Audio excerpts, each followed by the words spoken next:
고용훈 작사 작곡의 마라나타라고 하는 찬양이 있습니다. 아마 여러분 한두 번쯤은 들어보셨을 수 있겠습니다. 그 가사의 내용은 이렇게 되어 있습니다. 마라나타, 주 예수여 어서 오시옵소서. 땅의 모든 끝 모든 족속 주를 찬송하게 하소서. 마라나타, 주 예수여 어서 오시옵소서. 모든 열방이 주께 돌아와 춤추며 경배하게 하소서. 우리 주님 다시 오실 길을 만들자. 십자가를 들고 땅끝까지 우린 가리라. 우리 주님 하늘 영광 온 땅 덮을 때 우린 땅끝에서 주를 맞으리.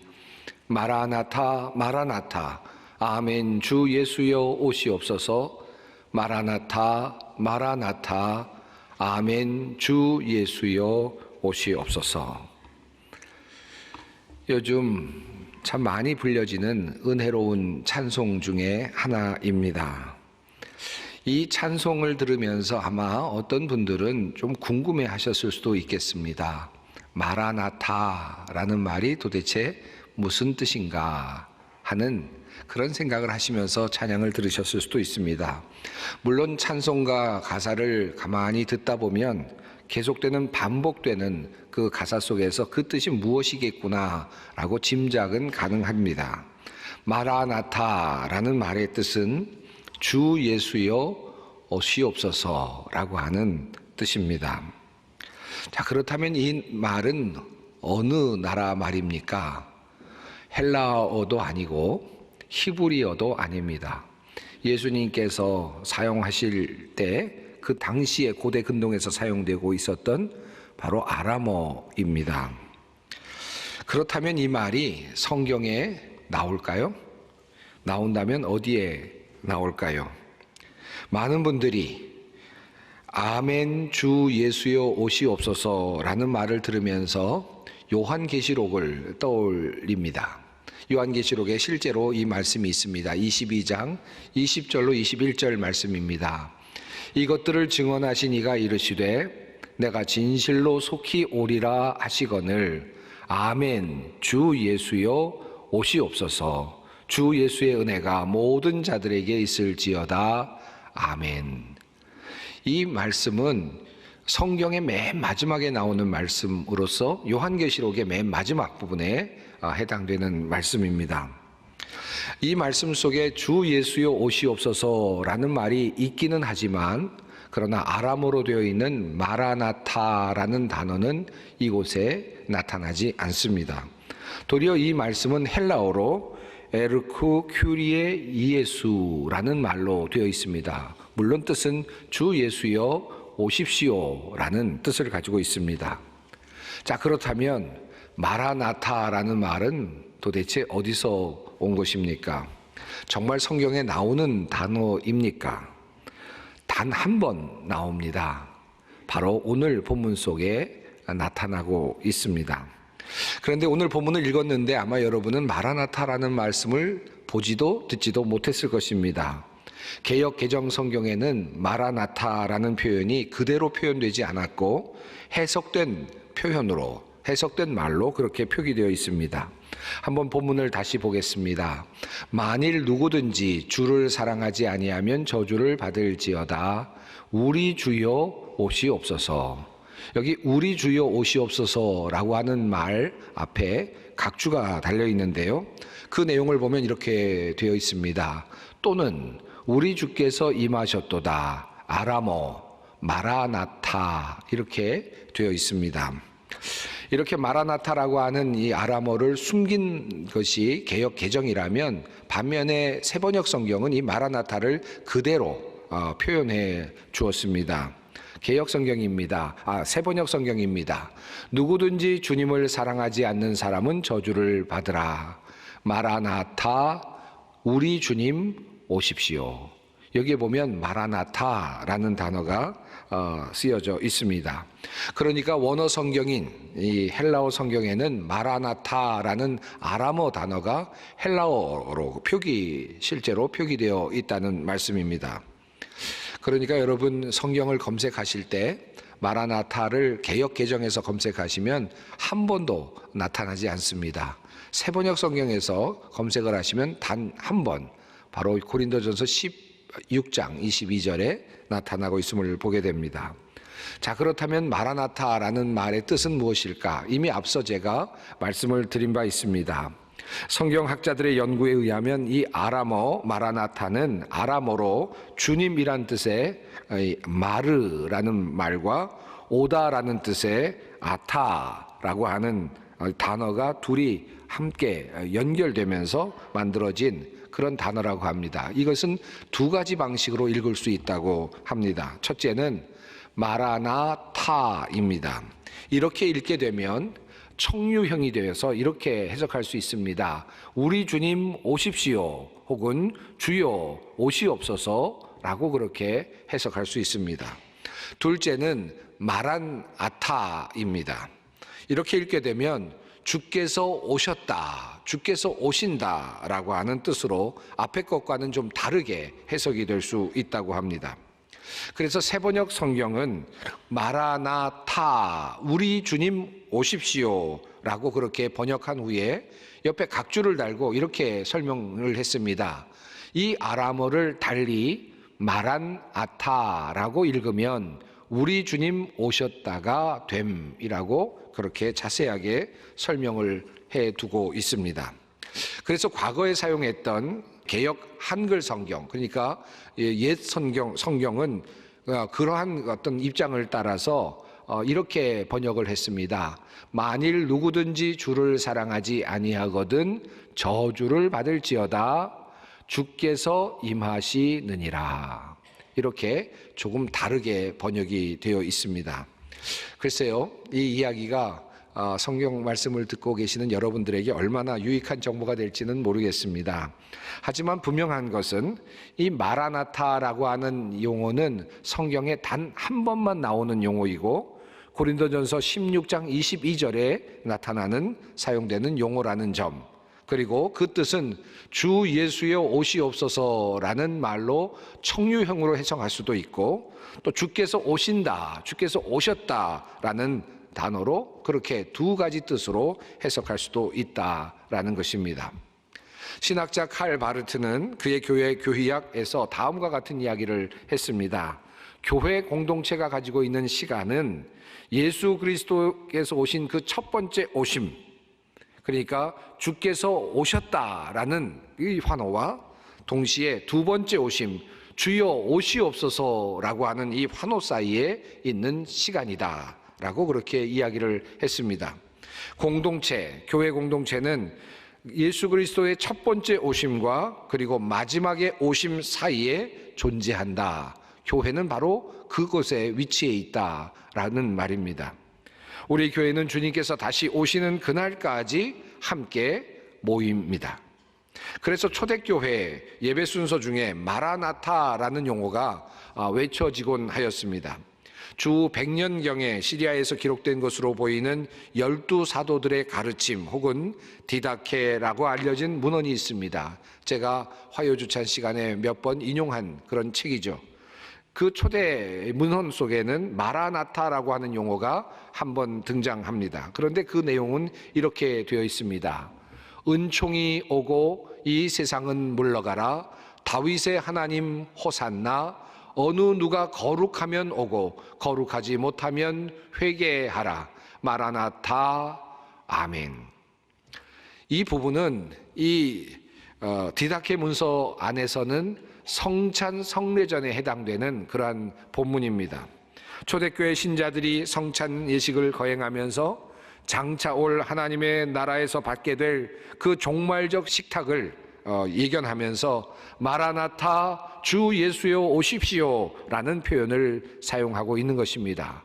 다시 말하면 주님께서 오시는 그날 우리는 하나님의 그 식탁에서 온전한 식사를 마주 받게 될 것입니다 라고 하는 그 기대를 담고 마라나타 주 예수여 오십시오 라는 말을 성찬 성례전 가운데 하곤 하였다라는 말씀입니다. 이렇듯 초대교회 교인들은 주님의 오심을 기다리면서 살았습니다.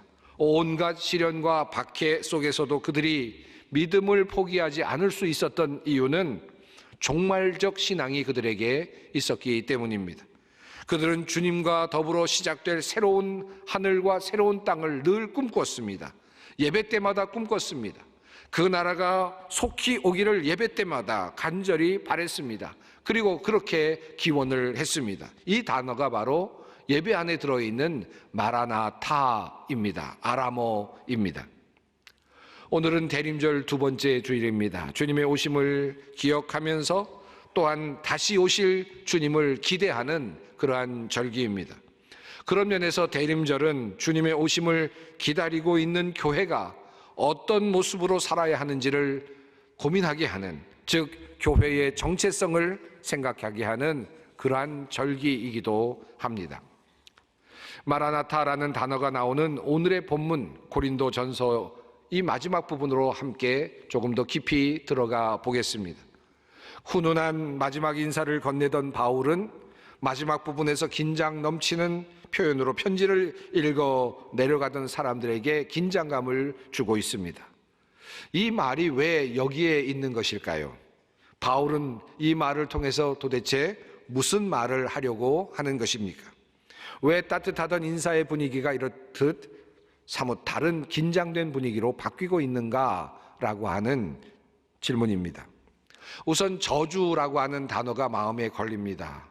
왜 바울은 편지의 마지막 부분에서 저주를 이야기하고 있는가? 바울은 다른 편지에서도 저주를 한 적이 있습니다. 갈라디아서 1장 9절이죠. 우리가 전에 말하였거니와 내가 지금 다시 말하노니 만일 누구든지 너희가 받은 것 외에 다른 복음을 전하면 저주를 받을지어다. 갈라디아서 서두 부분에서 바울은 이미 저주에 대한 이야기를 한 적이 있습니다. 그리고 이제 고린도전서 마지막 부분에서 또다시 바울은 저주에 대한 이야기를 합니다. 만일 누구든지 주를 사랑하지 아니하면 저주를 받을지어다. 잘 써내려가던 바울의 편지는 마지막 부분에서 저주로 끝나가고 있습니다. 여기서 사용된 저주라는 단어는 아나테마입니다. 그리고 바로 그 단어와 덧붙여서 바로 원문상으로 보면 마라나타라고 하는 단어가 나타나고 있습니다. 그러니까 원문으로 보면 아나테마 마라나타입니다. 저주, 주 예수여 오시옵소서라는 문장이 됩니다. 여기서 두 가지 의문이 생깁니다. 첫째로 바울은 왜 편지의 마지막 부분에 이 마지막 부분에서 저주를 말하고 있는가? 두 번째, 왜 갑자기 바울은 아람어 표현인 이 마라나타라는 단어를 이곳에 넣었는가라는 것입니다. 그냥 요한계시록처럼 헬라어 표현도 얼마든지 있었는데 왜 굳이 아람어 표현인 이 마라나타라는 단어를 이곳에 사용했는가라고 하는 것입니다. 성경을 연구하고 초대교회를 연구하는 학자들에 의하면 바울이 사용한 이 마라나타는 앞서 디다케 문서에서 발견되었듯이 초대교회 성도들이 예배를 드릴 때 사용했던 용어라고 합니다. 그리고 마라나타 앞에 나오는 만일 누구든지 주를 사랑하지 아니하면 저주를 받을지어다 라는 표현 역시 초대교회가 예배 때마다 마지막 부분에서 사용하였을 가능성이 있다고 그렇게 설명하고 있습니다. 즉 이렇게 보면 사도 바울은 초대교회 예배 때마다 성도들이 모여서 함께 나누는 바로 그 말로 편지의 마지막 부분을 썼다고 그렇게 이해할 수 있겠습니다. 그렇게 생각하면 바울의 서신의 마지막 부분에 나오는 이 저주라는 단어는 조금 이해할 수 있을 것 같습니다. 그렇다면 왜 초대교회 교인들은 예배 때마다 주님의 오심을 기억하면서 이런 마라나타라는 말을 사용했을까라는 질문이 또다시 생겨나게 됩니다. 아니 100번 양보해서 혹시나 이 표현이 초대교회 예배에 사용되는 표현이 아니고 그냥 바울이 만든 독특한 표현이라고 한다면 왜 바울은 주님의 오심을 이야기하면서 이와 같은 저주의 말을 할까라는 질문으로 바꿀 수도 있습니다. 예배 중에서 우리가 마라나타 우리 주여 오시옵소서 주께서 오신다라고 말하는 것은 우리가 이 땅에서 주님의 오심을 기다리고 있음을 공적으로 하나님 앞에서 고백하는 행위입니다. 즉 이것은 오신 주님과 오실 주님 사이에 존재하는 교회의 본질적인 고백이기도 합니다. 주님의 재림을 기다리는 사람들에게 가장 중요한 준비가 도대체 무엇이겠습니까? 주님의 재림은, 주님의 오심은 한편으로는 구원이며 한편으로는 심판입니다. 주님의 재림은 어떤 이에게는 화이고 슬픈 소식이고 어떤 이에게는 복이며 그리고 기쁜 소식입니다. 그런 관점에서 오늘 본문 말씀은 그리스도께서 영광으로 강림하시는 그날, 그 심판의 날에 어떤 사람에게 임할 극도의 위험을 내다보고 있습니다. 주님을 사랑하지 않는 자는 저주를 받을 것이다. 즉 주님의 오심은 주님을 사랑하지 않던 사람들에게는 큰 위기가 될 것이다. 주님의 강림은 주님을 사랑하지 못했던 사람들에게 큰 저주의 사건이 될 것이다. 주님을 사랑하지 않았던 사람들에게 주님의 오심은 심판의 사건이 될 것이다 라고 하는 선언입니다. 이 말은 세상에 살고 있는 사람들을 향하여 하는 말이 아니라 도리어 예수를 따르는 사람들, 교회 안에 있는 사람들, 바로 우리들을 향한 메시지입니다. 즉 서신을 읽고 있는 사람들을 향한 메시지입니다. 하나님께서는 바울을 통하여 오늘 본문에서 우리가 종말을 예비하는, 준비하는 가장 중요한 방법을 한 가지 알려주고 계십니다. 어떻게 이 종말을 준비해야 하는가? 어떻게 주님의 오심을 준비해야 하는가라고 하는 이 질문에 대한 하나님의 답변은, 바울을 통한 하나님의 답변은 바로 사랑입니다. 이 지점에서 우리는 고린도전서의 주옥과 같은 가장 클라이막스에 해당되는 고린도전서 13장의 말씀을 상기할 필요가 있습니다. 내가 사람의 방언과 천사의 말을 할지라도 사랑이 없으면 소리나는 구리와 울리는 꽹과리가 되고, 내가 예언하는 능력이 있어 모든 비밀과 모든 지식을 알고 또한 산을 옮길 만한 모든 믿음이 있을지라도 사랑이 없으면 내가 아무것도 아니요, 내가 내게 있는 모든 것으로 구제하고 또 내 몸을 불사르게 내줄지라도 사랑이 없으면 내게 아무 유익이 없느니라. 바울을 통하여 주시는 하나님의 말씀은 이렇게 해석할 수 있습니다. 예수께서 오신다. 그때 너는 정말 내가 주님을 사랑했는지 검증받게 될 것이다. 방언을 했느냐가 아니라, 천사의 말을 아느냐가 아니라, 모든 사람의 비밀과 지식을 알고 있느냐가 아니라, 산을 옮길 만한 믿음이 있느냐가 아니라, 대단한 구제를 했느냐가 아니라, 주님 앞에서 너는 내가 주님을 정말로 사랑했느냐라는 질문을 받게 될 것이다. 주님께서 오신다. 오 주여 오시옵소서 마라나다. 바로 이 말씀입니다. 여러분, 만약에 우리가 시한부 인생을 살고 있다고 생각해 보십시다. 이제 6개월 정도 우리의 삶이 남아있다라고 생각을 해 보십시다. 여러분은 무엇을 하시겠습니까? 빌렸던 것 갚고 또 받아야 될 것 받고 부채를 청산하는 일을 하시겠습니까? 재산을 잘 분배하는 일을 하시겠습니까? 내가 죽은 다음에 가족들이 잘 살 수 있도록 대책을 마련하는 일을 하시겠습니까? 물론 이런 일들도 중요하고 필요한 일이겠죠. 하지만 이 일은 내가 죽은 후에도, 내가 사라진 후에도 얼마든지 남아있는 사람들이 충분히 해결할 수 있는 일들입니다. 내가 이 땅에 살아있는 동안 아주 작은 시간, 그저 긴박한 시간, 얼마 남지 않은 시간 속에서 내가 할 수 있는 가장 중요한 일은, 가장 필요한 일은 바로 사랑하는 일입니다. 사랑입니다. 우리에게 남겨진 시간을 채우는 가장 지혜로운 방법은 사랑하는 것입니다.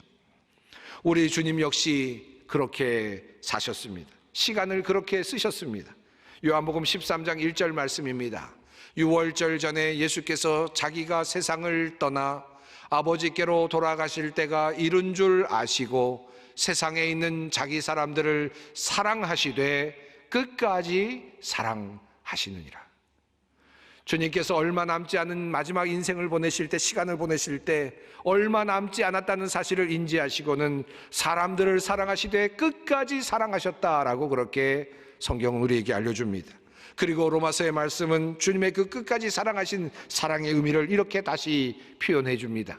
우리가 아직 죄인 되었을 때에 그리스도께서 우리를 위하여 죽으심으로 하나님께서 우리에 대한 자기의 사랑을 확증하셨느니라.